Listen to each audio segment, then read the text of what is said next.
কেন্দ্রীয় বিএনপির অর্থনৈতিক বিষয়ক সম্পাদক ইঞ্জিনিয়ার খালেদ হোসেন সমল সাহেবের আগমন উপলক্ষে চান্দুরা ইউনিয়ন বিএনপির ৮ নং ওয়ার্ড কর্তৃক আয়োজিত আজকের এই প্রস্তুতি সভার সম্মানিত সভাপতি সাহেব, উপস্থিত আছেন আজকে সভার প্রধান অতিথি নুরুল হুদা সরকার, বিজয়নগর উপজেলা বিএনপির সদস্য সচিব অ্যাডভোকেট ইমাম হোসেন, গিয়াসউদ্দিন সহ অন্যান্য নেতৃবৃন্দ। আসসালামু আলাইকুম। আসলে বাজারের কাছে মিটিং করলে কি হয় এটা তো এখন বোঝা যাচ্ছে, সামনের দিকে থাকলে আমরা বুঝি। যেহেতু বাজারের পাশে মাঠ, এই মাঠে ওই দিন যাতে এরকম না হয়, নেতৃবৃন্দের কাছে অনুরোধ রাখবো যে ওই দিন অন্তত খেয়াল রাখতে হবে আমাদের, যাতে মাঠটা পরিপূর্ণ হয়। কারণ এই চান্দুরার এই জনসভায় ওই দিনে আপনাদের যে নির্যাতন হয়েছে গত 16 বছর যাবত, এই চান্দুরায় এসে আমরা যেমন বসতে পারি নাই, আর আমাদের বিরুদ্ধে আসলে তেমন একটা মামলা অন্যখানে হয়েছে, কিন্তু চান্দুরার মামলাই হয়েছে বেশি, কম হয়েছে, একবারে কম হয়েছে। কিন্তু চান্দুরার ঘটনায় আমি এই বয়সে এসে চান্দুরাতে বোমা পোড়াইছি এবং পোস্টার পুরাইছি, আপনার ব্যানার পুরাইছি, সেটা ওই অ্যাডভোকেট ইমাম হোসেন সাহেব বলতে পারবে ভালো করে। আমতলি বাজারে নাকি আমি এসে বোমা পোড়াইছি। এই মামলার সারা এই হাজিরা দিতেছি বছর 18 সনের থেকে।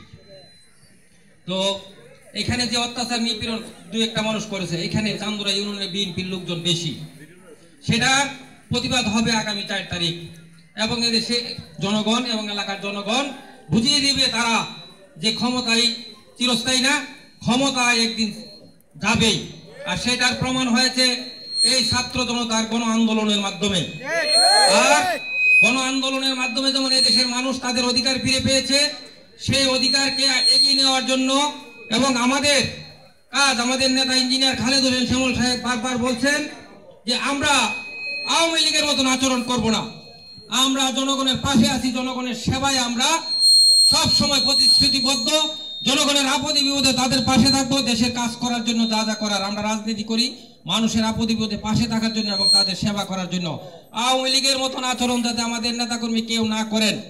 আপনারা দেখেছেন কিছুদিন আগে মিডিয়াতে আমাদের নেতা ভারপ্রাপ্ত চেয়ারম্যান তারেক রহমান বলেছেন, বিএনপিরও যদি কোনো নেতাকর্মী চাঁদাবাজি করে, কোনো অন্যায় কাজ করে, তাকে ধরিয়ে পুলিশে দেন। সকল নেতৃবৃন্দের প্রতি দৃষ্টি আকর্ষণ করব এবং যারা আপনারা বিএনপি নেতাকর্মী আছেন, আপনারা যদি এরকম দেখেন তাহলে আপনারা আমাদের এই যারা করছে তাদের বিরুদ্ধে আমাদের যারা ইউনিয়নের নেতারা আছে, উপজেলার নেতারা আছে, তাদের কাছে অভিযোগ করবেন। আমরা ভারপ্রাপ্ত চেয়ারম্যানের নির্দেশ বাস্তবায়ন করবো ইনশাল্লাহ। এখানের মধ্যে কোনো ছাড় নাই, আমরা জনগণের পাশে আছি। কোনো আওয়ামী লীগের মতন কেউ যাতে কোনো আচরণ না করে, আর আওয়ামী লীগ থেকে আইসা আচরণ করে কিন্তু বিএনপির দোষ চাপাবে। এই ব্যাপারে কেউ সবথেকে সতর্ক থাকতে হবে। যারা আওয়ামী লীগের সময় আওয়ামী লীগ, বিএনপির সময় বিএনপি, তারাই হয়তো সবচাইতে এই সমাজের কীট। আপনারা দেখেন যারা আমাদের নেতৃবৃন্দ জেল খাটছেন, পরিশ্রম করছেন, তাদের সঙ্গে মিশে ভালো ভালো আচরণ করবে, কিন্তু তলে দিয়ে খারাপ কাজ করবে করে সেটা ওই নেতৃবৃন্দের মাথায় এই যে একটা দুর্নাম ছড়াবে। তাদের থেকে সতর্ক থাকবেন, এই বলে আমি আমার বক্তব্য শেষ করলাম। আসসালামু আলাইকুম।